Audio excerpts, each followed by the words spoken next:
Hello students, welcome back. Yes. So friends, now in this video we are going to discuss a very important chapter.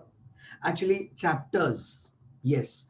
मतलब इस video में we are going to cover two different things, that is one is called as board constitution and its powers and directors. Yes, directors. तो ये दोनों को हम लोग साथ में yes क्वेश्चंस जो है इसके डिस्कस करेंगे एंड साथ साथ में रिवाइज करते जाएंगे, right? So let's go without wasting much time. Let's start with it. So friends, company एक कैसा person है? Obviously, company is an artificial person, right? So therefore, company needs a dash person. Company needs a natural person to act on its behalf. Yes or no, friends? Yes. Company को अपने behalf पर act करने के लिए क्या चाहिए? एक natural person चाहिए, एक ह्यूमन एजेंसी चाहिए. So who is that? Who is that natural person who acts on behalf of company? So answer is obviously directors, right? Right. And बच्चा लोग, now the question is who can become a director of company? Who can become a director of company? क्या एक artificial person company का director बन सकता है? तो answer is no. Artificial person can not become a director of company. Director बनने के लिए होना चाहिए an individual natural person. I repeat, director बनने के लिए क्या होना चाहिए? एक इंडिविजुअल नेचुरल पर्सन होना चाहिए जिसके पास डिन नंबर हो. यस, DIN, डिन नंबर हो. उस तो ही वो डायरेक्टर बन सकता है, right? Then friends, all the contracts कौन करेगा? डायरेक्टर करेगा. किसके बिहाफ पर? कंपनी के बिहाफ पर. किसके नाम पर? कंपनी के नाम पर.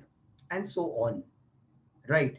तो बचा लोग, डायरेक्टर जो है वो कंपनी के बिहाफ पर एक्टिविटीज कर रहा है, तो can I say directors are the agents of company?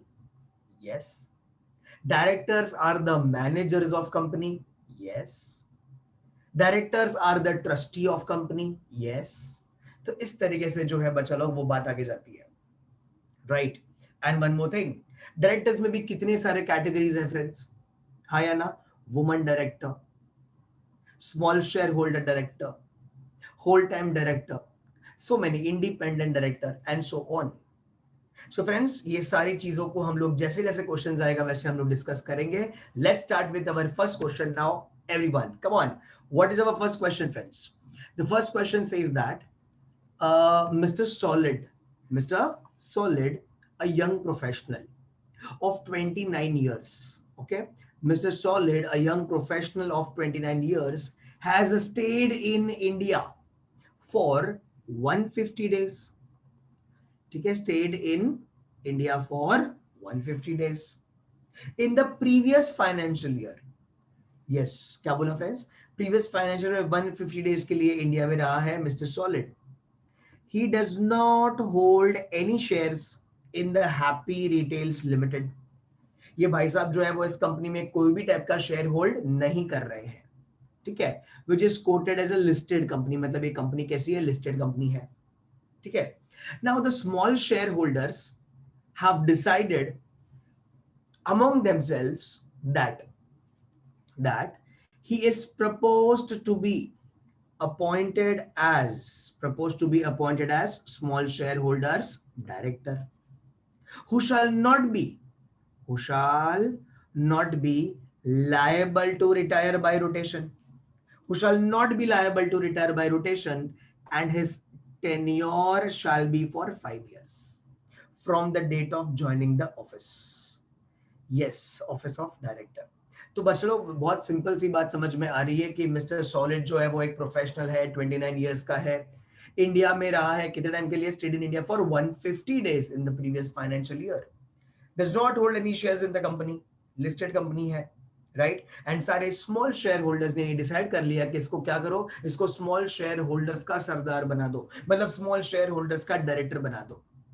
एक ऐसा small share holder director who shall not be liable to retire by rotation. Okay, and इसका टेन्योर कितना होना चाहिए? His tenure shall be for 5 years. His tenure will be for 5 years from the date of joining the office of director. So now, examining the provisions of Companies Act 2013 state whether Mr. Solid can be so appointed as small share holder का director. तो इस तरीके से क्या ये person appoint हो सकता है एज स्मॉल शेयर होल्डर का डायरेक्टर? Let's see. तो बच्चों लोग, whenever we talk about small share holder का डायरेक्टर, तो हमें कौन से वाले प्रोविजंस याद आते हैं, कौन सा सेक्शन याद आता है? तो फ्रेंड्स यहां पे होगा एप्लीकेबल प्रोविजन, कौन सा होगा यहाँ पे? तो यहां पे हमें कंपनीज एक्ट 2013 का सेक्शन नंबर 151 याद आता है। यस, सेक्शन नंबर 151 हमें यहाँ पे क्या आता है, याद आता है। यस, जहां पे हम लोग बात करते हैं स्मॉल शेयर होल्डर डायरेक्टर के बारे में। बट बिफोर दिस, सबसे पहले तो ये स्मॉल शेयर होल्डर्स कौन होते हैं वो क्वेश्चन है, राइट? तो बच्चा लोग, कौन होते हैं स्मॉल शेयर होल्डर्स, हमें पहले वो यहां पर स्पेसिफाई करना होगा। तो बहुत सिंपल सा जवाब है, small share holders are the share holders. ये ऐसे शेयर होल्डर्स होते हैं हुज होल्डिंग, जिनकी holding, whose holding does not exceed, whose holding does not exceed 20,000 rupees, 20,000 rupees as per nominal value of shares। Yes, shares के nominal value के हिसाब से जिन लोगों की होल्डिंग 20,000 एक्सीड नहीं करती, वो सारे बेचारे लोग किस में आएंगे, स्मॉल शेयर होल्डर्स में माने जाएंगे। ठीक है, अब ये बेचारों का इन्वेस्टमेंट काफी छोटा है, होल्डिंग काफी छोटा है, डज नॉट एक्सीड 20,000 बोला गया है as per nominal value, right? अभी इनका अगर इंटरेस्ट अफेक्ट हो गया तो, बेचारों ने बहुत मुश्किल से पैसा जमा कर करके इन्वेस्ट किया था, अगर इनका इंटरेस्ट अफेक्ट हो गया तो प्रॉब्लम है। इसीलिए क्या किया गया बच्चा लोग, स्मॉल शेयर होल्डर का भी एक डायरेक्टर अपॉइंट होने की बात सामने आई कि क्या कर दो, इन स्मॉल शेयर होल्डर्स का एक सरदार अपॉइंट कर दो, मतलब एक डायरेक्टर अपॉइंट कर दो, जिसको हम क्या बोलेंगे, स्मॉल शेयर होल्डर का डायरेक्टर बोलेंगे। इसको क्या बोलेंगे, स्मॉल शेयर होल्डर का डायरेक्टर, उसको अपन ये बोलेंगे। कुछ बात समझ में आ रही है फ्रेंड्स? यस। तो अभी यहाँ पे ऐसी बात हो रही है, अच्छा एक बार बताओ, ये स्मॉल शेयर होल्डर्स का डायरेक्टर जो है, इनका इंटरेस्ट प्रोटेक्ट करने वाला ये पर्सन जो है, क्या ये सारी कंपनीज में अपॉइंट होना जरूरी है? Answer is no. बच्चों लोग, ऐसा डायरेक्टर अपॉइंट किया जाएगा by whom? Such director will be appointed by listed company, by listed companies. And वो भी friends, it is clearly said that, yes, ऐसा बोला गया है कि ये जो डायरेक्टर है, स्मॉल शेयर होल्डर का जो डायरेक्टर है, ये लिस्टेड कंपनी में अपॉइंट, ऐसा नहीं बोला है should appoint, may appoint, appoint कर सकती है to protect the interest of small share holder. समझ में आ रही है बात? तो ऐसा हो सकता है, ठीक है। लेकिन हमारा जो ये तो प्रोविजन था अपॉइंटमेंट के बारे में, ठीक है। अच्छा, अगर मैं और बात करूं, यस, हाँ, एंड और एक चीज, हम लोग जब स्मॉल शेयर होल्डर डायरेक्टर के बारे में बात करेंगे, तो we will not only talk about section 151, but also we will talk about the companies appointment and qualification rules, appointment and qualification rules 2014। Yes, ठीक है, हम इसके बारे में भी बात करेंगे यहां पर इसके साथ में, ठीक है। यस, सो फ्रेंड्स, नाउ अभी हमने ये तो समझ लिया स्मॉल शेयर होल्डर कौन है, इनका डायरेक्टर जो है वो लिस्टेड कंपनी अपॉइंट कर सकती है, that is may appoint and not should appoint, बराबर? यस। अब बच्चा लोग, यहां पे ये जो डायरेक्टर है, ये who can become such director, कौन बन सकता है ऐसा डायरेक्टर? तो बच्चा लोग, स्मॉल शेयर होल्डर का सरदार बनने के लिए, स्मॉल शेयर होल्डर का गुरु बनने के लिए, स्मॉल शेयर होल्डर का डायरेक्टर बनने के लिए क्या करना पड़ेगा फ्रेंड्स? यहां पर in this case, this person, small share holder director can be a person जो खुद भी एक कौन हो, स्मॉल शेयर होल्डर हो। यस, जो खुद भी एक कौन हो, स्मॉल शेयर होल्डर हो। यस, तो या तो वो पर्सन खुद भी स्मॉल शेयर होल्डर होना चाहिए, ठीक है। जब मैं बोलूं स्मॉल शेयर होल्डर का मतलब क्या होता है कि उसके खुद का भी होल्डिंग जो है वो 20,000 एक्सीड नहीं होना चाहिए as per the nominal value, ठीक है। या फिर ये पर्सन जो है इसका कंपनी में कोई शेयर्स ही नहीं है, तो भी चलेगा, तो भी चलेगा, कोई प्रॉब्लम नहीं है, ठीक है। और सच पर्सन में not hold any shares, may not hold any shares in the company, तो भी कोई बात नहीं, ठीक है। बस ये जो है वो बिग शेयर होल्डर नहीं होना चाहिए, बिग मतलब उसका जो होल्डिंग है वो 20,000 से एक्सीड नहीं होना चाहिए, that is only applicability here, ठीक है। अच्छा, एक बार अगर ये पर्सन अपॉइंट हो जाता है फ्रेंड्स, तो ये कितने टाइम तक ऑफिस होल्ड कर सकता है?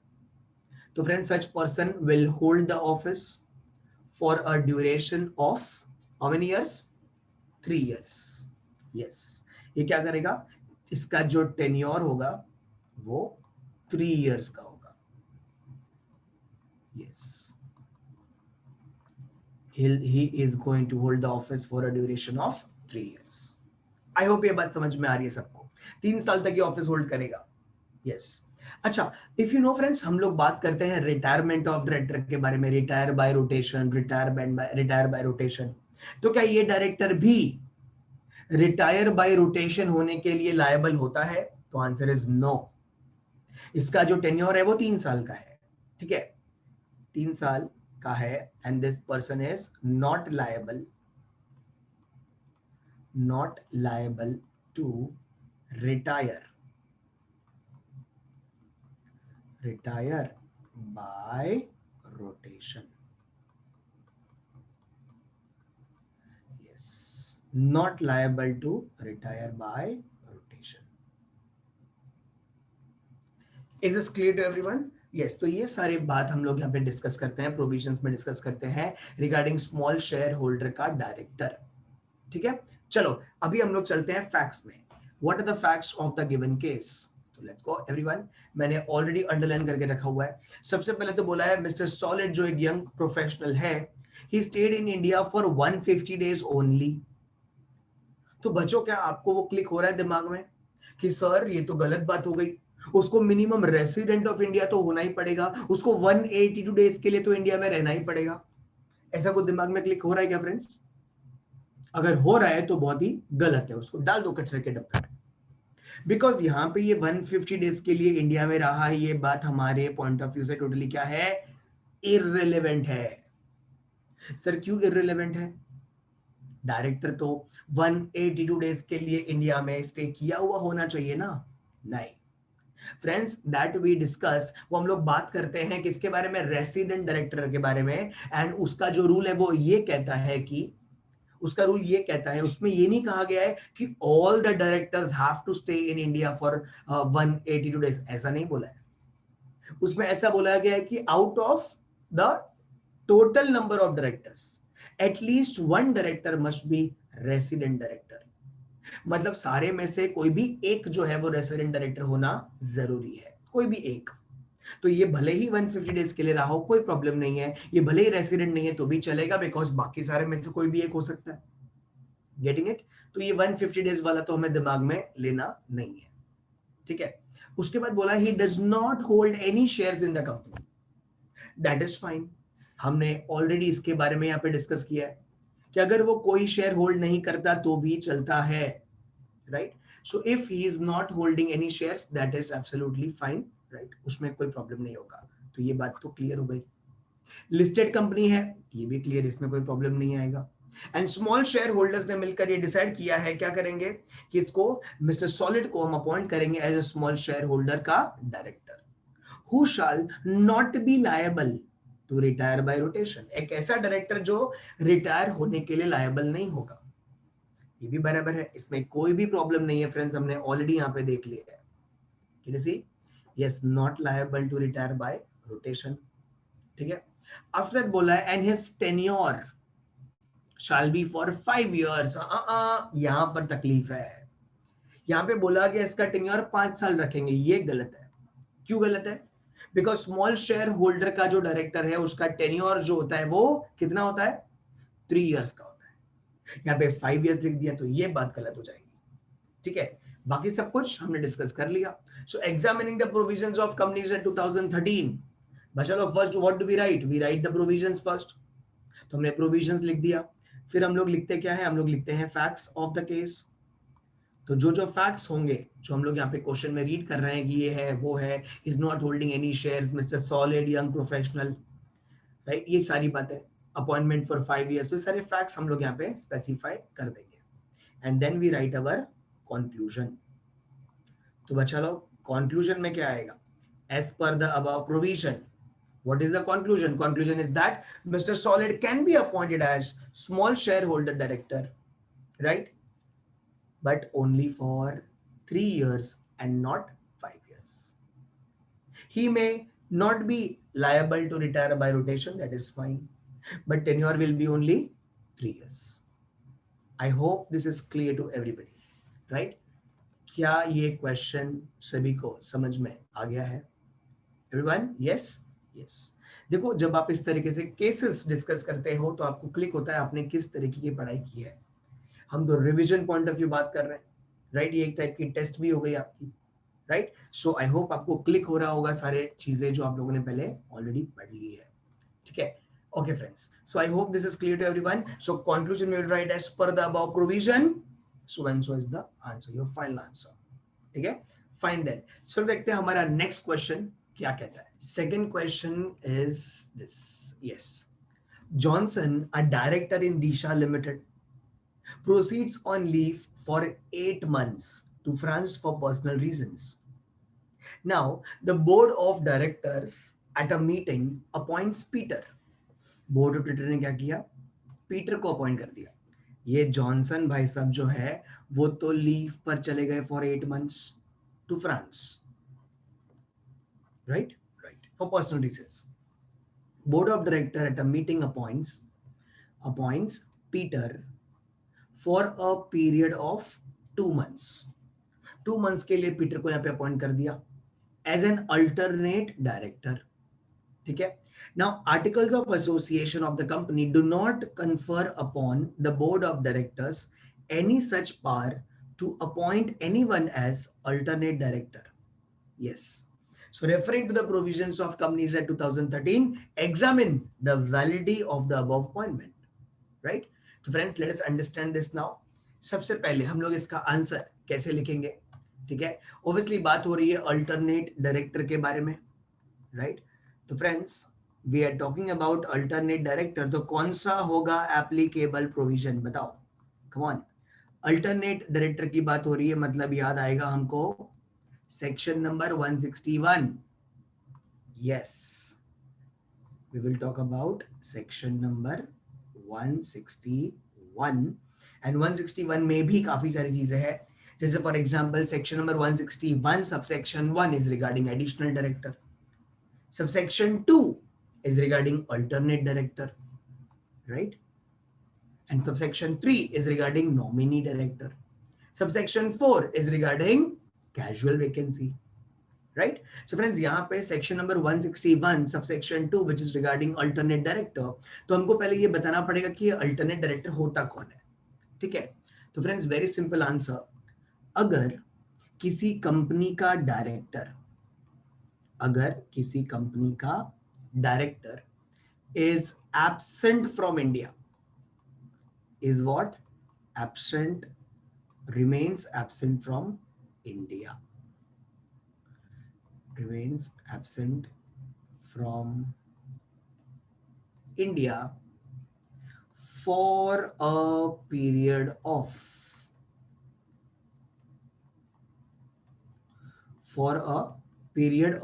not less than, for a period of not less than 3 months. Yes, getting it point everyone? For not less than 3 months, अगर कोई डायरेक्टर इंडिया के बाहर रहता है तो उसके बदले कोई दूसरा person will be appointed. Yes, इसके बदले क्या हो जाएगा, कोई दूसरा person will be appointed. And ये जो पर्सन है जिसको अपॉइंट कर रहे हैं, इस पर्सन को हम लोग क्या बोलेंगे, अल्टरनेट डायरेक्टर बोलेंगे। Yes, so if a person remains director remains absent from India for a period not less than 3 months, okay, in that case दूसरे पर्सन को जो अपॉइंट किया है, ऐसे पर्सन को हम लोग क्या बोलेंगे यहाँ पे फ्रेंड्स, अल्टरनेट डायरेक्टर बोलेंगे। Alternate director. Yes, is this clear to everybody? This is called as alternate director, right? Right, this is one thing. Okay, after this friends, अभी ये तो समझ में आ गया कि अल्टरनेट डायरेक्टर किसे कहेंगे, ठीक है। लेकिन अभी सवाल ये आता है कि अल्टरनेट डायरेक्टर को अपॉइंट कौन करेगा। तो friends, alternate director will B obviously appointed by the board of directors. Board of directors इसे अपॉइंट करेंगे।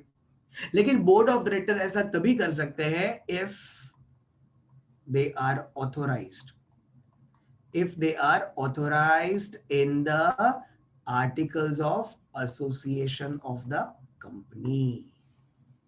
Yes, board of directors will appoint alternate director if authorized by AOA of the company. Otherwise no, otherwise no. Getting it everybody? Yes, I hope इतना बात समझ में आ गया सबको, right. तो board of director appoint करेगा किसी पर्सन को। अब सवाल ये आता है, ये जो पर्सन है ये कौन होगा, who can be appointed as alternate director? So friends, that person should be a person other than, person other than who is already acting as alternate director for some other director। मतलब आप अगर already किसी दूसरे का alternate director बने हुए हो तो आप यहाँ पे अपॉइंट नहीं हो सकते। So you should be a person other than who is acting as a alternate director for some other director, या फिर ये पर्सन जो है वो सेम कंपनी में एज अ डायरेक्टर नहीं होना चाहिए।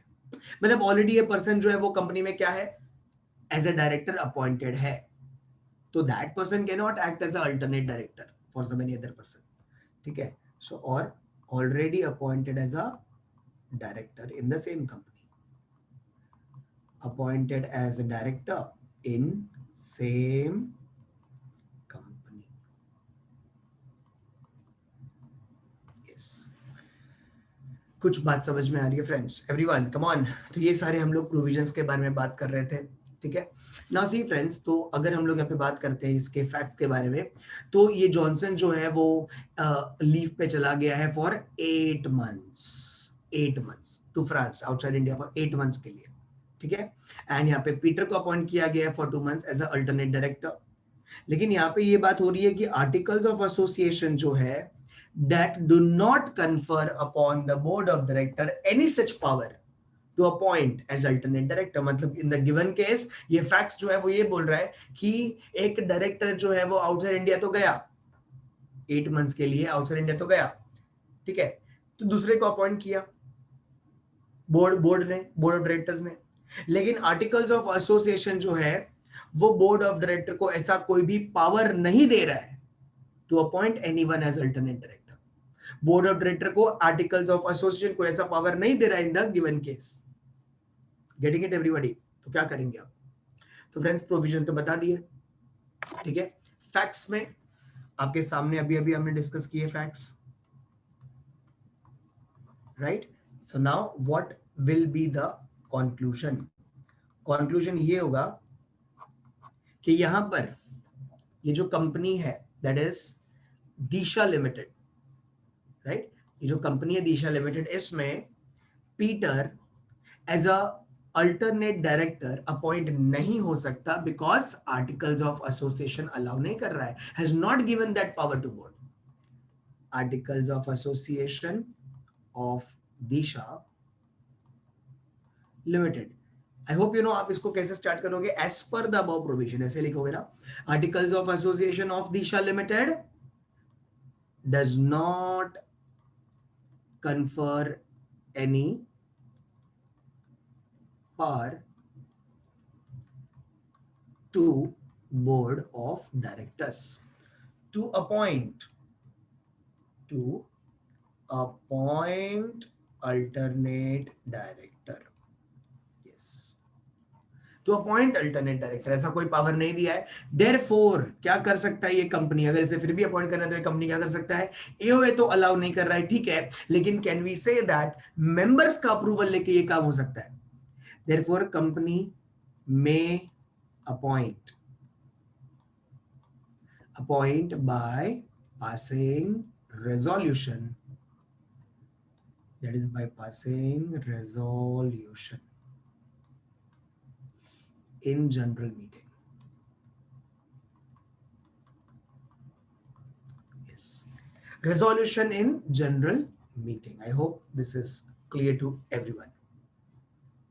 समझ में आ रही है बात? यस. एंड और एक बात याद रखना, जब भी हम किसी पर्सन को अपॉइंट कर रहे हैं as a alternate director in place of a director who is a independent director, मतलब इंडिपेंडेंट डायरेक्टर के बदले कोई नया आ रहा है, तो in that case can I say जो पर्सन इंडिपेंडेंट डायरेक्टर को अल्टरनेट बनेगा, that person should also satisfy all the requirements of independent director.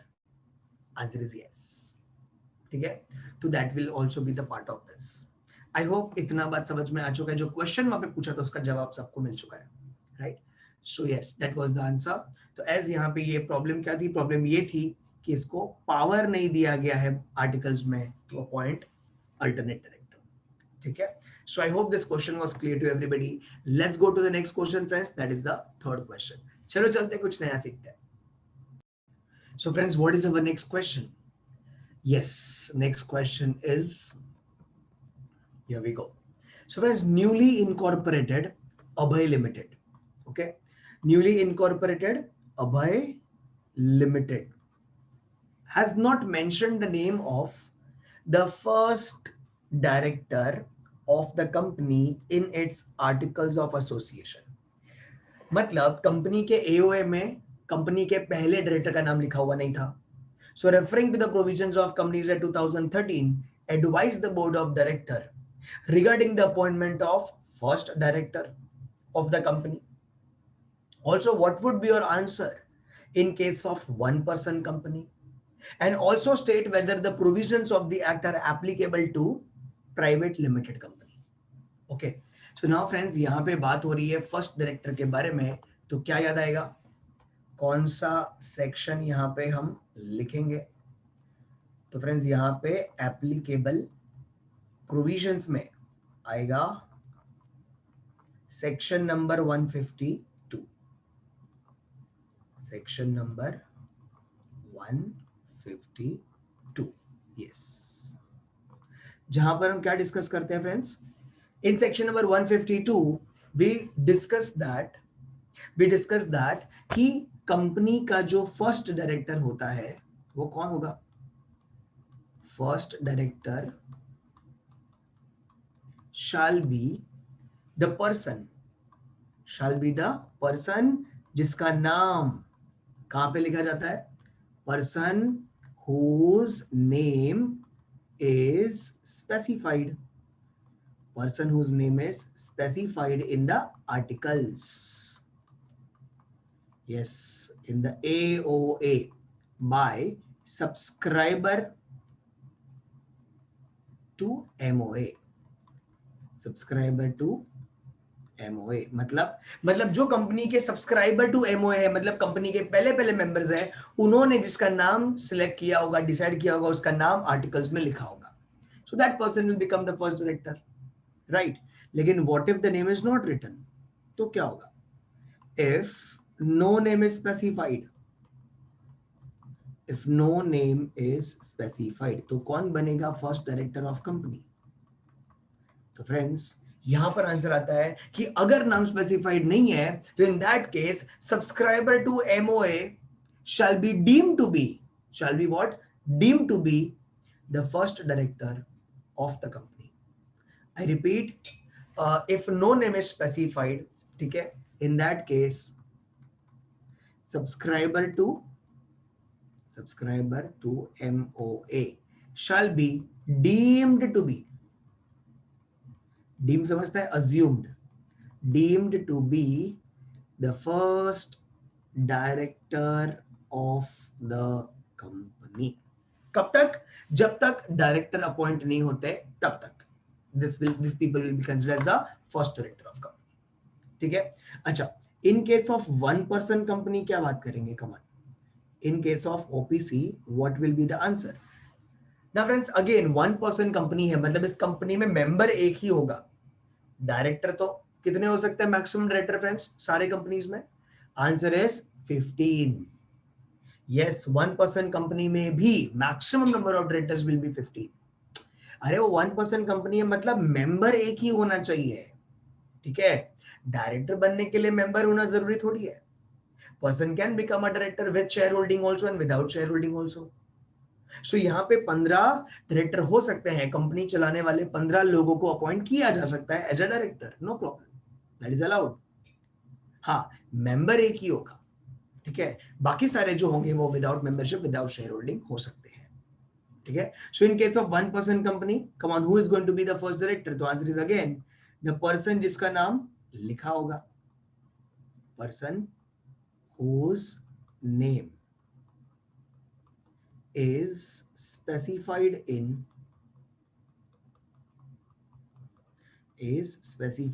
the articles of association. And अगर नाम नहीं लिखा तो, if no name is specified, then what will happen? Come on, अगर नाम नहीं लिखा होगा तो कौन बनेगा यहाँ पे फर्स्ट डायरेक्टर? तो answer is the first director shall be the whole and sole member. अभी 1% कंपनी है तो मेंबर एक ही होता है, तो वही सोल मेंबर क्या बन जाएगा? वही sole member will become, shall be deemed to be the first director. Yes, shall be deemed to be the first director. I hope this is clear to everybody.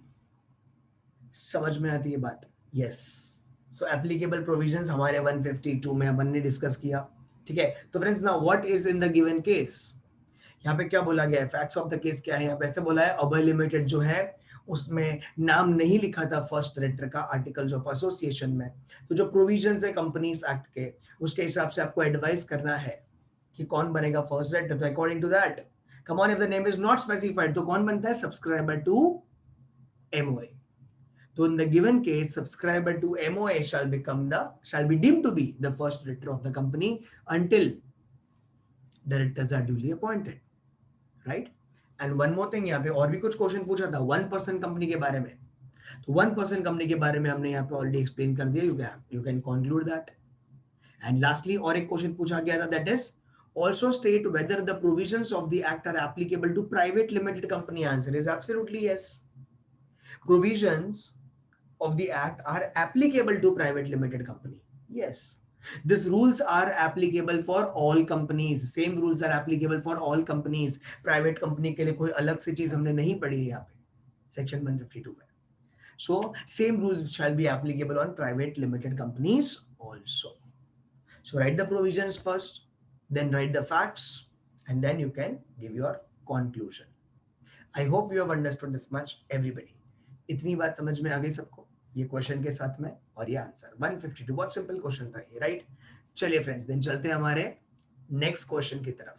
Let's go, fourth one everyone. Next question is, the board of directors of Goodwill India limited wish to appoint an alternate director on the company's board in the absence of mister Prince who is the director of company.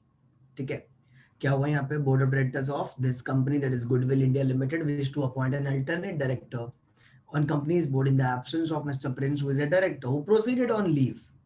Okay, now referring to the provisions of Companies Act 2013, state the conditions to be satisfied before the board appoints such a director. What shall be the tenure of such alternate director? Right? In case Mr. Prince incurs any disqualification and ceases to be the director. Okay तो friends यहाँ पर क्या याद आता है alternate director का फिर एक बार क्वेश्चन आ गया तो ऑब्वियसली यहाँ पे प्रोविजन कौन सा याद आएगा फिर से यहाँ पे हमें याद आएगा section number 161 yes applicable provision में आता है section 161 subsection number 2 okay section 161 subsection number 2 okay that is regarding alternate director तो हमें फिर से यहाँ पे लिखना पड़ेगा कि alternate director कौन होता है जैसे हमने पहले लिखा हुआ था alternate director is a director who is appointed in place of a person in place of a director who is absent from India for not less than 3 months right तो उसके बदले जो आया है उसको हम लोग alternate director कहते हैं yes or no friends yes right so हम लोग इस तरीके से इसका पहले क्या लिखेंगे अल्टरनेट डायरेक्टर का मीनिंग लिखेंगे अल्टरनेट डायरेक्टर कौन होता है we will write the meaning first right okay after this what we will write alternate director को अपॉइंट कौन करता है तो obviously board of director shall appoint board of director shall appoint alternate director लेकिन board alternate director को appoint कब कर सकता है फ्रेंड्स बोर्ड ऑफ डायरेक्टर जो है वो अल्टरनेट डायरेक्टर को अपॉइंट कर सकता है only if the same is authorised in articles only if the same is authorised in the articles in AOA of the company या फिर by passing a resolution in general meeting or by passing resolution in general meeting ठीक है तो these are the options available यही है वो conditions जो satisfy करनी पड़ेगी बोर्ड को अल्टरनेट डायरेक्टर को अपॉइंट करने से पहले ठीक है And third point, if you talk about the tenure, what will be the tenure of alternate director? Tenure of alternate director. Okay. Now see friends, the tenure of alternate director will be what? अभी ये तो वो director है जो appoint हुआ है दूसरे के बदले जो आउटसाइड इंडिया है for not less than 3 months, right? अभी बच्चे लोग अगर वो पर्सन आने से पहले ही रिटर्न इंडिया में आए उसके पहले ही अगर उस डायरेक्टर की यहाँ पे जो ऑफिस थी जो टेन्योर था वो खत्म हो गया तो this person this alternate director will have to leave the office समझ में आ रही बात क्या बोला तो यहाँ पे इसका जो टेन्योर है वो खत्म हो जाएगा कब if the tenure of original director comes to an end if the tenure of original director comes to an end okay before he returns India तो in that case इस पर्सन का ड्यूरेशन जो होगा अल्टरनेट डायरेक्टर का वो क्या हो जाएगा खत्म हो जाएगा ठीक है अदरवाइज जनरली इसका ड्यूरेशन कब खत्म होता है उसके वापस आने तक इसका ड्यूरेशन रहता है right this person will cease to अच्छा उसका ड्यूरेशन खत्म नहीं हुआ ओरिजिनल वाले का लेकिन वो आ गया इंडिया में तो भी इस पर्सन को क्या करना पड़ेगा अपनी ऑफिस खाली करनी पड़ेगी cease to be the director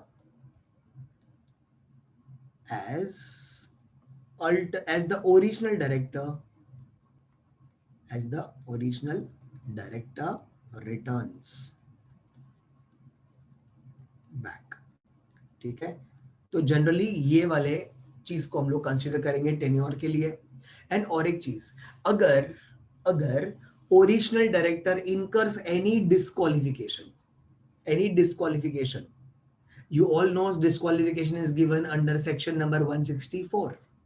अगर कोई भी टाइप का डिस्क्वालिफिकेशन इनकर करता है original director, then also alternate director को क्या करना पड़ेगा, अपनी ऑफिस खाली करनी पड़ेगी. ठीक है. यस, बिकॉज ये पर्सन तो दूसरे का अल्टरनेट है, दूसरे के बदले अपॉइंट हुआ है. Right. So if the original director incurs any, if the original director incurs any disqualification,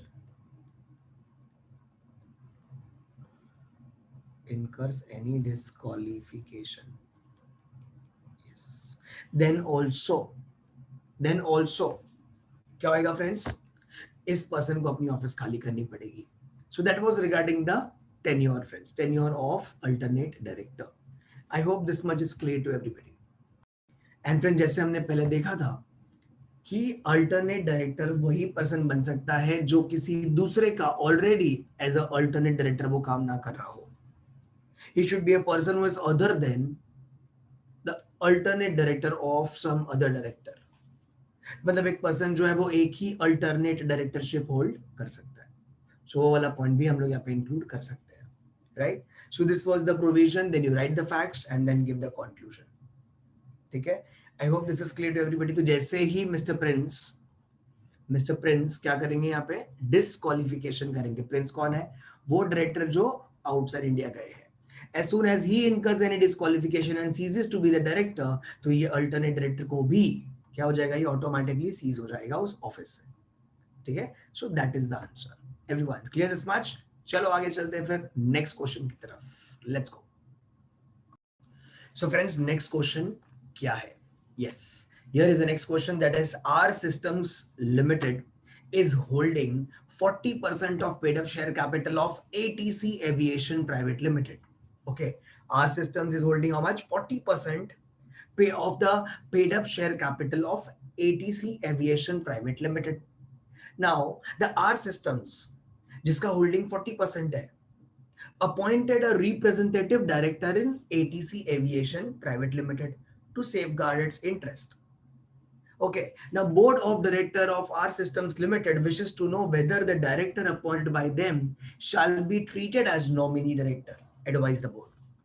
तो फ्रेंड्स, यहाँ पे when we are talking about this, yes, तो हमको कौन सा सेक्शन याद आएगा? हमको यहाँ पर याद आएगा applicable provisions में, that is section number once again 161, लेकिन सबसेक्शन नंबर आएगा 3. वापस बोलूंगा मैं, section number 161 subsection number 3. Yes. Okay, so applicable provision section number 161 subsection number 3, which talks about what? Which talks about nominee director. ठीक है. So friends, now ये nominee director क्या होता है? You can C in the given case. बच्चों, nominee director का मतलब क्या है? नॉमिनी डायरेक्टर मींस एक ऐसा डायरेक्टर, ठीक है, अब ये कंपनी है, ठीक है, इस कंपनी में ये डायरेक्टर को क्या किया गया है? अपॉइंट किया गया है. ठीक है. इस कंपनी के बोर्ड ऑफ डायरेक्टर्स ने इस डायरेक्टर को अपॉइंट तो किया,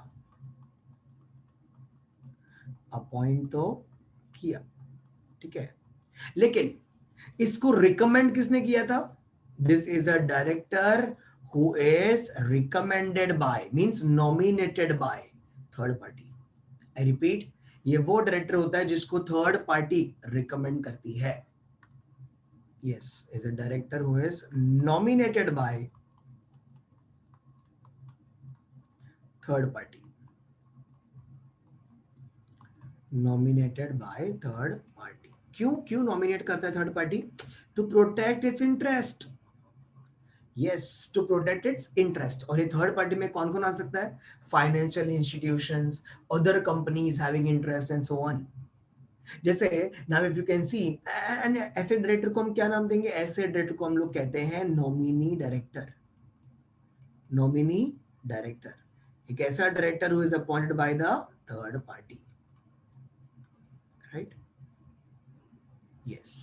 So friends, now if you see the question, R Systems Limited is holding 40% of the paid up share capital in this company, other company. ठीक है, एंड इसीलिए are systems ने क्या किया, एक रिप्रेजेंटेटिव अपॉइंट कर दिया. अभी कंपनी बोल रही है हमारा 40% इन्वेस्टमेंट है आपकी कंपनी में, तो आपके बोर्ड ऑफ डायरेक्टर कुछ भी मिसयूज करेंगे तो हमारा एक तो आदमी आपके बोर्ड में होना चाहिए, एक तो रिप्रेजेंटेटिव आपके बोर्ड में होना चाहिए. तो एक रिप्रेजेंटेटिव डायरेक्टर अपॉइंट कर दिया in the other company to safeguard its interest, to safeguard its interest, right? Right. So now the board of directors of our systems wish to know whether ये ऐसा हो सकता है कि नहीं, जो अपॉइंट किया है that shall be treated as nominee director or not. तो answer is yes, such type of director will be treated as nominee director. लेकिन और एक चीज, नॉमिनी डायरेक्टर को अपॉइंट कौन कर रहा है, बोर्ड ऑफ डायरेक्टर, राइट? लेकिन only if it is authorized in AOA association, तो ही ऐसा होगा, अदरवाइज नहीं होगा. Is this clear to all friends? Yes, so that is the answer here. तो हम लोग इसको facts लिख देंगे and then we will conclude that yes, such director is considered as nominee director as per section 161 subsection number 3. Okay, so that was your question number 5. Very simple, friends. Yeah, let's go further to the next question. Chalo.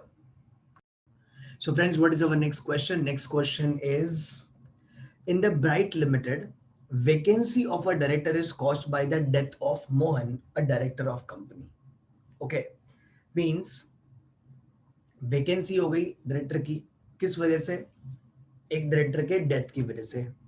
ठीक है, after 3 months of his joining.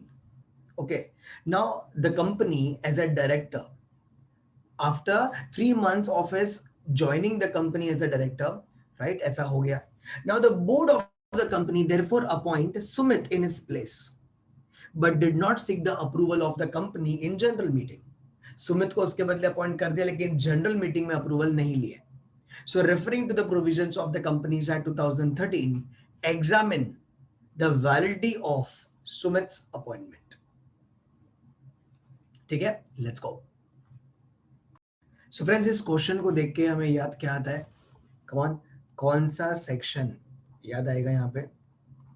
सो यहाँ पे friends, applicable provisions में yes हमें याद आएगा section number 161, फिर एक बार 161, लेकिन इस बार sub section number 4. Okay, because यहाँ पे अपन बात कर रहे हैं वैकेंसी के बारे में, कैजुअल वैकेंसी के बारे में. Let us understand that. See friends, अगर कंपनी में एक ऐसा डायरेक्टर है, ठीक है, जिसको अपॉइंट किया था किसने, was appointed by the shareholders, who was appointed by the shareholders in general meeting. तो क्या ये डायरेक्टर को कंपनी के मेंबर्स ने अपॉइंट किया था? यस. जनरल मीटिंग में अपॉइंट हुआ था? यस.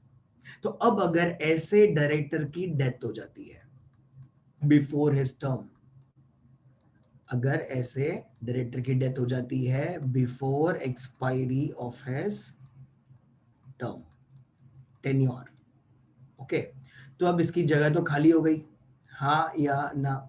यस, खाली हो गई. तो इस वैकेंसी को हम क्या बोलते हैं? This vacancy is called casual vacancy. Yes, this vacancy is called what? Casual vacancy. Yes. Now what do you mean by this? This vacancy is called casual vacancy. इसका मतलब क्या है? देखो, वो वैकेंसी, उस डायरेक्टर की वैकेंसी जो director को अपॉइंट किया था मेंबर्स ने, शेयर होल्डर्स ने जनरल मीटिंग में. Getting it? तो अगर वो डायरेक्टर की डेथ हो जाती है, अगर वो सीट खाली हो जाती है, तो उसको अपन क्या बोलेंगे? कैजुअल वैकेंसी बोलेंगे. एंड याद रखना, casual vacancy can be filled up by board of directors. Casual vacancy can be filled by board of directors. Allowed है, it can be filled by board of directors. Clear everybody? ना friends, board क्या करेगा? इसको fill up करेगा, मतलब नए person को appoint करेगा. यस, तो अब अगर यहाँ पे नए पर्सन को अपॉइंट कर भी दिया, अब अगर यहाँ पे नए पर्सन को अपॉइंट कर भी दिया, ठीक है, नाउ इन दिस केस ये पर्सन जो है इसको अपॉइंट किसने किया है, बोर्ड ऑफ डायरेक्टर्स ने अपॉइंट किया है। लेकिन इन जनरल रूल क्या है, इन जनरल रूल ये होता है कि directors are appointed in the general meeting of company, हाँ या ना, यस। लेकिन इसको तो अपॉइंट किसने किया, बोर्ड ऑफ डायरेक्टर ने अपॉइंट किया है, यस और नो फ्रेंड्स, यस। तो इसको बोर्ड ने अपॉइंट किया है, दैट मींस क्या है, इसका अपॉइंटमेंट फाइनल है, नहीं बच्चा लोग, ये पर्सन जो होगा, ये पर्सन की जो अपॉइंटमेंट है, this has to be further approved in the general meeting, this appointment need to be ratified, ratified मतलब क्या है, approved, ratified in the general meeting, मतलब मेंबर्स इसकी अपॉइंटमेंट को क्या करेंगे, अप्रूव करेंगे, इस तरीके से ये बात जाती है। लेकिन याद रखना, कैजुअल वैकेंसी का मतलब सबको समझ में आ गया, वो वैकेंसी जो डायरेक्टर के डेथ की वजह से यहाँ पे हुई है बिफोर इस टर्म, ठीक है, एंड वो ये डायरेक्टर था जिसको जनरल मीटिंग में अपॉइंट किया गया था, जिसको शेयर होल्डर्स ने अपॉइंट किया था। Getting the point everybody? ऐसे डायरेक्टर को हम लोग क्या बोलते हैं यहाँ पे, ये ऐसा डायरेक्टर का अगर यहाँ पे वैकेंसी खाली होता है तो उसको अपन कैजुअल वैकेंसी बोलते हैं। एंड याद रखना हमेशा, casual vacancy can be filled up by board, but it has to be further ratified in the general meeting of company. Clear everybody? तो ये तो कुछ प्रोविजन था छोटा सा, राइट? तो बच्चा लोग इसके फैक्ट्स क्या है, लेट्स सी। तो इस कंपनी में वैकेंसी हो गई थी, vacancy of a director is caused by the death of Mohan, who is a director of the company. And after 3 months of his joining the company as a director, okay, the board of the company therefore appoints Sumit, दूसरे को appoint कर दिया in his place, but did not seek the approval of the company. ये गलत किया। Board भले ही, yes ये casual vacancy हुई है, दैट इज फाइन, लेकिन आपने दूसरे को अपॉइंट किया है, board can fill up the casual vacancy but has to be further ratified in the general meeting. तो वो तो यहाँ पे हुआ नहीं है, हाँ या ना, देयरफॉर ये नहीं चलेगा। क्या करना पड़ेगा, कंपनी को जनरल मीटिंग में अप्रूवल लेना पड़ेगा। Clear everybody? Yes, I hope this much is clear to everyone. Yes, and ये जो पर्सन अपॉइंट होता है यहाँ पे, वो सिर्फ तभी तक ऑफिस होल्ड करता है, अगर ये अप्रूव हो भी गया समझो अपॉइंटमेंट, तो ये पर्सन सिर्फ तब तक ऑफिस होल्ड करता है जब तक वो जो डायरेक्टर की डेथ हुई है उसका ड्यूरेशन खत्म नहीं होता, तब तक, नॉट आफ्टर दैट, ठीक है। तो बेसिकली ये जो क्वेश्चन था वो किसके रिगार्डिंग था, question was regarding section number 161 subsection number 4, that is casual vacancy. Clear है सब लोग इतना? यस, चलो आगे चलते हैं। What is our next question? So friends, next question is, 3 Singapore nationals who have never been to India have decided to be the shareholders holding 100% equity shares and also the only directors of a private company in India in the year 2015, which is not a subsidiary of public company. Okay, so there are 3 Singapore nationals जो कभी India आए ही नहीं, and वो तीनों को पूरा 100% share holding भी है, एंड वही तीनों कंपनी के डायरेक्टर्स भी है, प्राइवेट कंपनी के, ठीक है। यस, कभी की बात है, 2015 की बात है। तो फ्रेंड्स नाउ इसमें क्या होगा, कम ऑन एडवाइस। तो फ्रेंड्स यहाँ पे हमको क्या याद आएगा, तो फ्रेंड्स सबसे पहले तो हमको यहाँ पर याद आएगा, that is section number 149। Yes, applicable provisions में सेक्शन नंबर 149 जो है वो याद आएगा। क्यों याद आएगा? बिकॉज सबसे पहले हमको ये पता होना चाहिए कि कंपनी में कितने डायरेक्टर्स होने चाहिए। Yes, so you all know in private company कितने चाहिए director, at least 2 directors are required, right.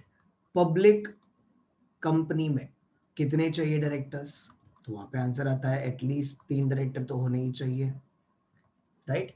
And 1 person company में कितने होने चाहिए डायरेक्टर, तो आंसर इज 1 डायरेक्टर होना ही चाहिए। Okay, clear?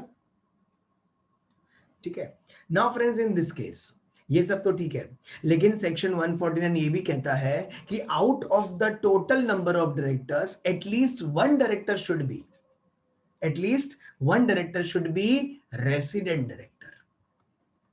Yes, out of the total number of directors,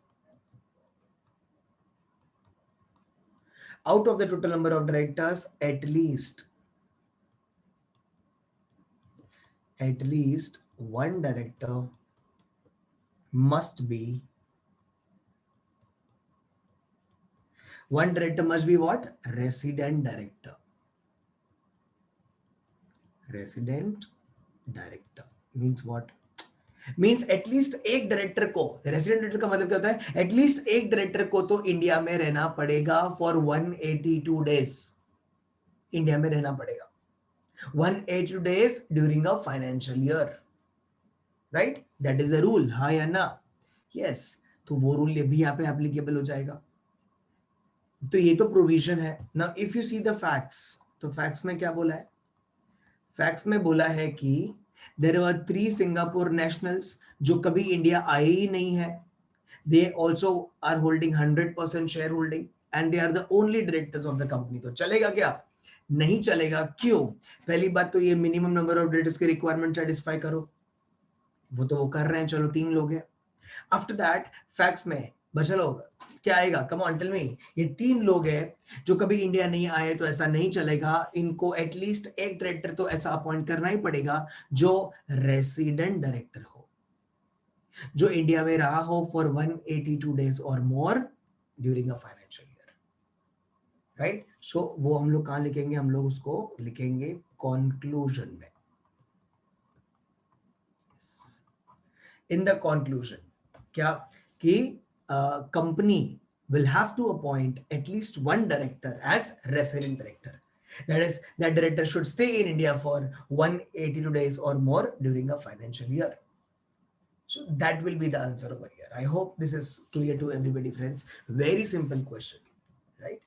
Yes, it is just asking to check regarding the section 149 is getting satisfied or not. Resident director वाला ये provision है, right? Fine, friends. चलो, let's see what is next one. Next question क्या है? चलो देखते हैं. So friends, next question is regarding, yes, this Divine Industries Private Limited has a turnover of 350 crores. Okay, कितना turnover है? 350 crores during the financial year 14-15. Now the bankers of company have advised the company to compulsorily appoint a woman director. Yes, advised the company to compulsorily appoint a woman director in the company as required under Companies Act. So referring the provisions of Companies Act, come on, examine the validity of the banker's advice. Come on, पहले इतना answer करते हैं. तो यहाँ पे woman director के बारे में बात आ रही है, तो ऑब्वियसली हम लोग पहले किसको याद करेंगे? यहाँ पे हम लोग याद करेंगे कौन से सेक्शन को? सो यहाँ पे आएगा सेक्शन नंबर 149. यस, यहाँ पे क्या आएगा फ्रेंड्स? Section number 149. 149 में राइट क्या बोला गया है? 149 में इट सेज दैट, यस, ये ऐसा कहता है कि ऑल लिस्टेड कंपनीज में जितनी भी लिस्टेड कंपनीज है वहां पर तो कंपलसरी है क्या कि at least one director must be woman director. At least एक डायरेक्टर तो क्या होनी चाहिए? वुमन डायरेक्टर होनी ही चाहिए. ठीक है. What about other companies? Come on, listed company तो समझा. What about the other companies, that is public unlisted companies, right? तो friends, in case of other public companies, yes, यहां पर भी at least one director should be woman director. I repeat, at least one director should be woman director. ठीक है. लेकिन only if the conditions are getting satisfied. तो what are the conditions? That is other public companies पे भी applicable हो जाएगा if the paid up share capital of company is how much? Is 100 CR or more.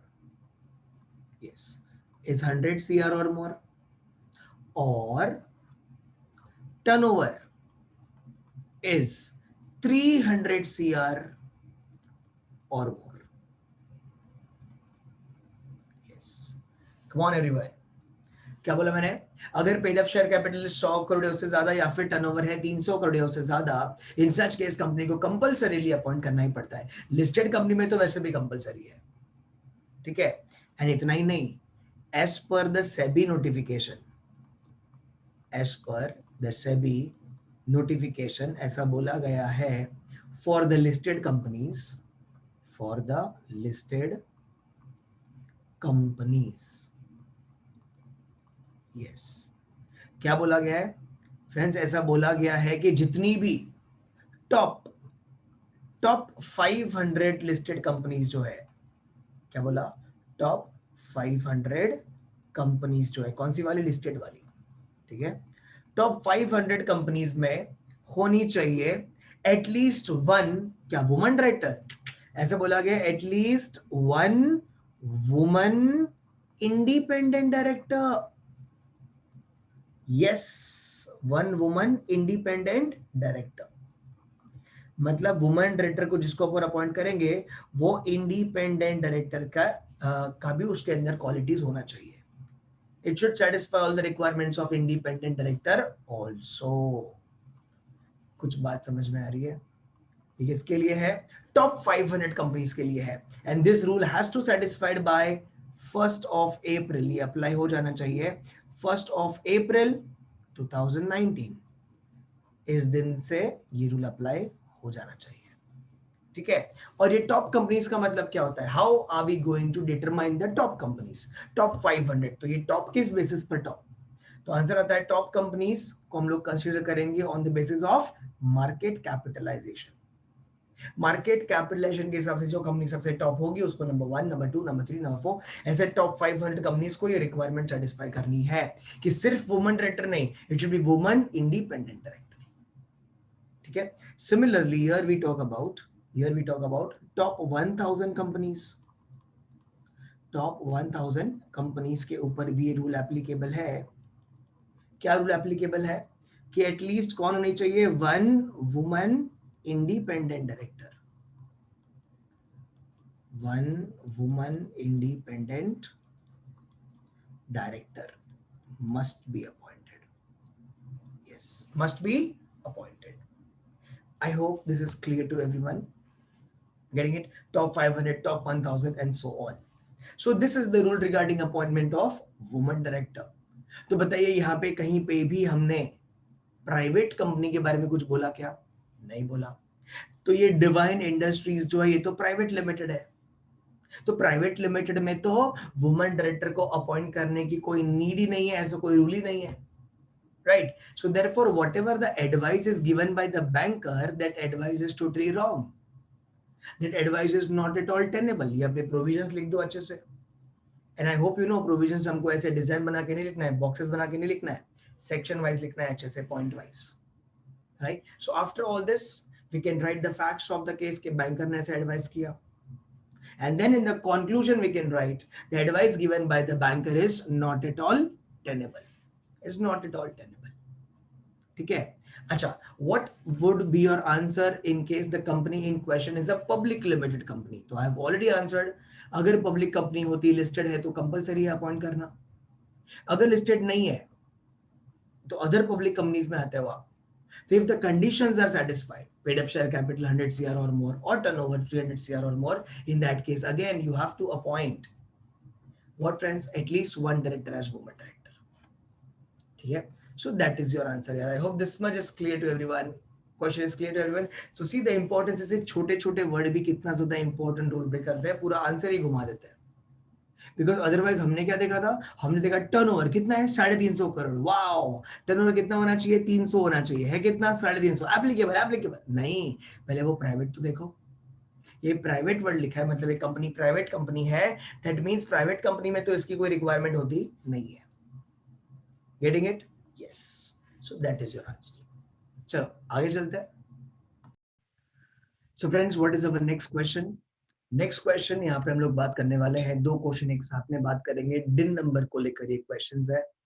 यहाँ पे बोला है DIN is not mandatory, DIN is not mandatory for the directors of foreign company having branch offices in India. Yes, क्या लगता है friends, is this statement correct? पहली बात तो ये डिन नंबर होता क्या है friends? It is a director identification number, as you know, which is used by the directors whenever they file any type of returns, any type of filings they do in the online mode. So उनको वहां पे अपना specify करना पड़ता है din number, so that कौन से person ने इसको upload किया है वो din से identify हो सकता है, right? तो friends, हमने ये भी पढ़ा था कि every person who wants to become a director of company should have a DIN number. हमने पढ़ा था ना, an individual person having DIN is eligible to become the director of company. DIN होना जरूरी है, right? But हमने ऐसा पढ़ा था कि every individual who intends to become a director of company, director of a company, director of a company, director of a company, company मतलब क्या? As per section 2 clause 20. उसके अंदर जो कंपनी का डेफिनेशन दिया है उसके हिसाब से हम लोग कंपनी को कंसीडर करेंगे, ठीक है? But here you can see the statement, then is not mandatory for the directors of a foreign company having branch offices in India. तो मुझे बताओ, क्या फॉरेन कंपनी जो है वो सेक्शन 2 क्लॉज 20 को सेटिस्फाई करता है? नहीं करता, राइट? सो देयरफॉर हमने जो पढ़ा है that din is compulsory for every individual who intends to become a director in a company, in a company means as per section 2 clause 20 की बात हो रही है। तो क्या ये उसमें सेटिस्फाई होगा? नहीं होगा। तो क्या din फॉरेन कंपनी के लिए कंपलसरी है? नहीं। दे इन दैट केस वो लोग जो बोलेंगे हम लोग वो फॉलो करेंगे, लेकिन हमारे कंपनीज एक्ट के हिसाब से din is compulsory for the person, for the directors of the Indian company. Yes, for the companies which satisfies the requirement of section 2 clause 20. तो यहाँ पे जो लिखा है din is not mandatory for the director of foreign company having branch office in India, that is absolutely correct. ये statement जो है वो क्या है? करेक्ट है। एंड यहाँ पे आप लिख सकते हो पहले कि din नंबर क्या है। As per section 158, din is used to file the returns by the directors. हाँ या ना? एक बार din अलॉट हो गया, एक बार दिन अलॉट हो गया तो इन दैट केस उसका जो वैलिडिटी है वो लाइफ टाइम तक रहता है। Yes, yes, and then is compulsory for every individual who intends to become a director in a company as defined under section 2 clause 20. So as defined under section 2 clause 20 में foreign company तो आती नहीं है, right? So therefore ये जो statement है वो क्या है? एब्सोल्युटली करेक्ट है। I am just writing here one word correct, but I hope you understood मैंने जो बोला वो सारा हमें एक्सप्लेन करना पड़ेगा, ठीक है? So therefore, then is not mandatory for the directors of foreign company having branch offices in India. उसके बाद 10th वाला देखो क्या बोला है, अगेन सिमिलर है बट सेम नहीं। यहाँ पे ऐसा बोला है, अ फॉरेन नेशनल, इस बार foreign foreigner was intended to be appointed to the board of MNC in India. मतलब जो फॉरेनर है वो क्या करना चाहता है? वो डायरेक्टर बनना चाहता है, ठीक है? इन अ एमएनसी इन इंडिया मतलब इंडियन कंपनी में वो डायरेक्टर बनना चाहता है। अभी डायरेक्टर बनना चाहता है तो ऑब्वियसली डिन नंबर चाहिए ना, लेकिन he contends that din is not required for him as he is a foreign national. वो फॉरेन नेशनल है इसलिए उसके लिए din नहीं चाहिए, ऐसा वो कह रहा है। तो क्या वो सही कह रहा है? चलो, आंसर इज नो। व्हाई? हमें कंपनी देखनी चाहिए। हमें क्या देखनी है? हमें कंपनी देखनी है। कंपनी कौन सी है? क्या वो सेक्शन 2 क्लॉज 20 को सेटिस्फाई कर रही है?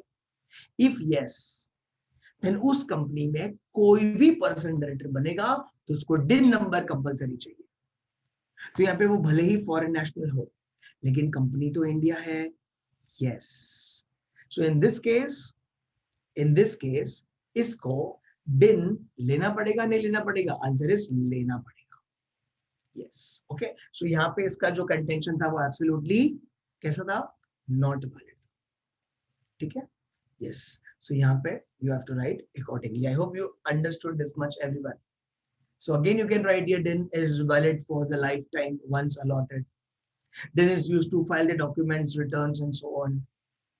Every individual who wishes to become a director in a company that is as per section 2 clause 20 requires a DIN number compulsory. क्योंकि गाड़ी चलाने को लाइसेंस चाहिए, वैसे ही कंपनी चलाने को डिन नंबर चाहिए. ये वही डिन की बात हम लोग कर रहे हैं, right? I hope this is clear to all everybody. Yes. So friends, this is your 10th question. इतना सभी को समझ में आ चुका है. आई होप डिन को लेकर भी हमने दो चीजें लिखी, तो आपने देखा कि हमें देखना है कंपनी कौन सी है. अगर कंपनी हमारे एक्ट वाली कंपनी है, सेटिस्फाई कर रही है रिक्वायरमेंट सेक्शन 2 क्लॉज 20 को, तो इन दैट केस कोई भी वो आदमी, फॉरेनर हो, इंडियन हो, कहीं का भी हो, देन इज कंपल्सरी. एंड अगर कंपनी फॉरेन कंपनी है, तो in that case then is not at all compulsory in that case. ठीक है. So I hope this two questions are also clear to everyone. चल सकते हैं आगे everyone. Let's go to the 11th, that is question number 11. Yes. What does this say? The board of director of Zest Limited appoints Pawan as a director. Okay, appoints Pawan as a director under section 161 by passing a resolution by circulation. Board of directors of this company ने क्या किया? पवन को appoint कर दिया as a director. पवन को appoint कर दिया as a director under section 161 by passing a resolution by circulation. Now the appointee, मतलब जिसको अपॉइंट किया है, now seek your advice about the tenure of his appointment. Advice. उसका टेन्योर क्या होगा वो पूछ रहा है पवन हमसे. ठीक है. सबसे पहली बात, ये कौन से टाइप का डायरेक्टर है, let us find out that first. ठीक है. अब यहाँ पे क्लियरली बोला है सेक्शन नंबर 161. तो 161 में चार चीजें अपन देखी अभी तक. Subsection 1 talks about additional director. Subsection 2 talks about your alternate director. Subsection 3 talks about nominee director and subsection 4 talks about casual vacancy. Right? तो यहाँ पे ये जो डायरेक्टर है, ये बताओ यहाँ पे क्या कहीं पे ऐसा बोला गया है कि एक director is outside India and therefore इसको as a alternate director appoint किया जा रहा है? ऐसा कहीं बोला है कुछ? नहीं. सो देयरफॉर ये अल्टरनेट डायरेक्टर तो हो नहीं सकता. ठीक है. अच्छा, क्या ये डायरेक्टर किसी का रिप्रेजेंटेटिव बनकर आया है? नहीं. क्या किसी इंस्टीट्यूशन ने इसे नॉमिनेट किया है? नहीं. सो इन दैट केस बचा क्या? कैजुअल वैकेंसी का तो केस ही नहीं है. तो बचा क्या? Additional director. यस. तो यहाँ पे बोर्ड ऑफ डायरेक्टर ने अपॉइंट किया है पवन को as a director under section 161 by passing a resolution. Such director will be called as additional director. तो आप यहाँ पे सबसे पहले क्या लिखेंगे? सबसे पहले you will write your section number 161 subsection 1. आप पहले यहाँ पे एडिशनल डायरेक्टर का मीनिंग एक्सप्लेन कर देंगे. एडिशनल डायरेक्टर का जो मीनिंग है वो यहाँ पे आप एक्सप्लेन कर देंगे. ठीक है. एंड आफ्टर दैट इसका ड्यूरेशन क्या रहेगा? इसको बोर्ड ने अपॉइंट किया है, लेकिन ये बोर्ड का अपॉइंट करना वो फाइनल नहीं है.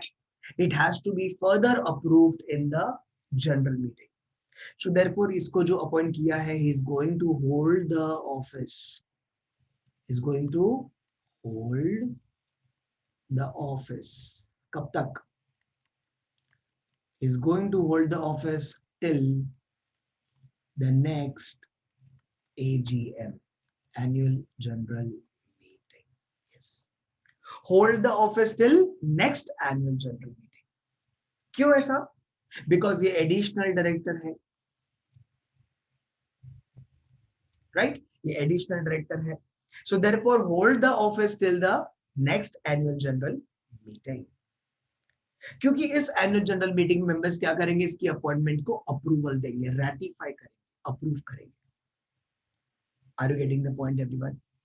अंडरस्टूड? सो 161 में ये अपॉइंट किया एडिशनल डायरेक्टर को. इसका नाम एडिशनल डायरेक्टर ही होगा. एंड एडिशनल डायरेक्टर जो होता है वो कमिंग एजीएम तक ही ऑफिस होल्ड करता है. Getting it everyone? हाँ. उसके बाद अगर इसको अप्रूव कर भी दिया मेंबर्स ने, तो फिर हम उसे एडिशनल डायरेक्टर क्यों बुलाएंगे? अब तो वो ऑर्डिनरी डायरेक्टर बन जाएगा, जस्ट लाइक अदर डायरेक्टर्स. सो एडिशनल डायरेक्टर ऐसा पर्सन होगा जो खाली नेक्स्ट एजीएम तक ही ऑफिस होल्ड करेगा. दैट एजीएम में मेंबर्स विल डिसाइड अपॉन करना है कि नहीं करना है. Right? So this much is the answer. तो पहले आप इसमें एक्सप्लेन करना है एडिशनल डायरेक्टर क्या है. Right? Then you write the facts and then you give the conclusion. Clear everyone? And when you explain the additional director, उसमें आप उसका tenure भी cover करें. ठीक है?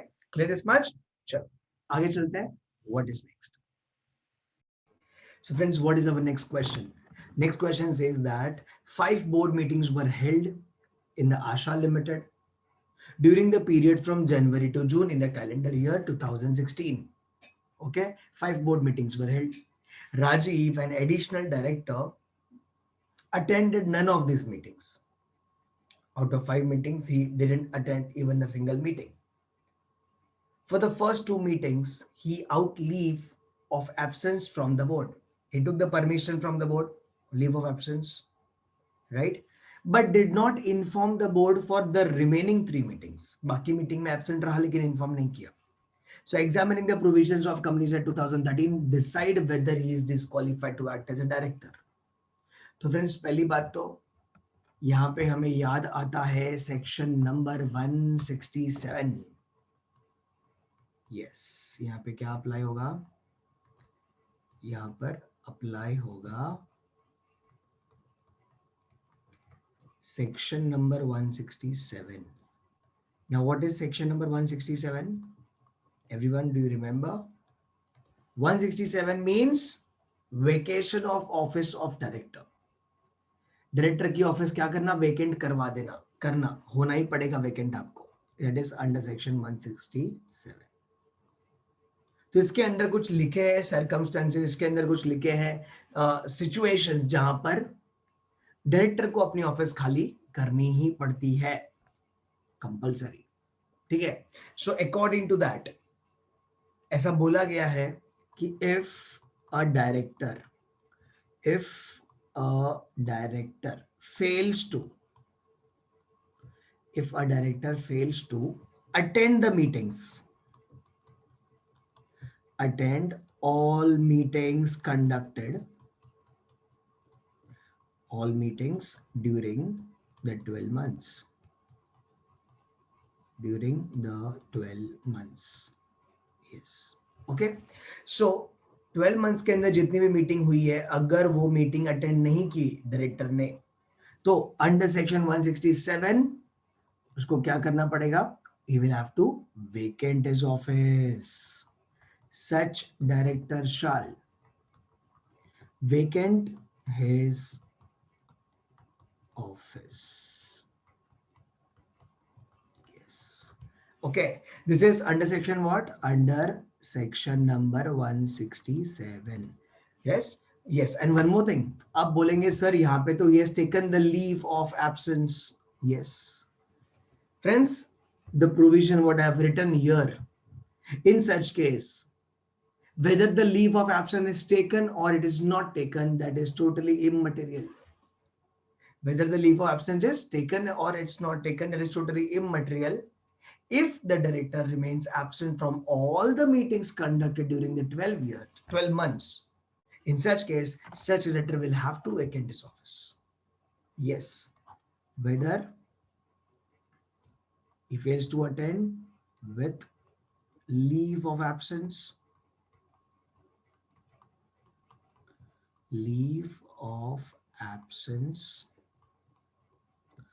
or without leave of absence, without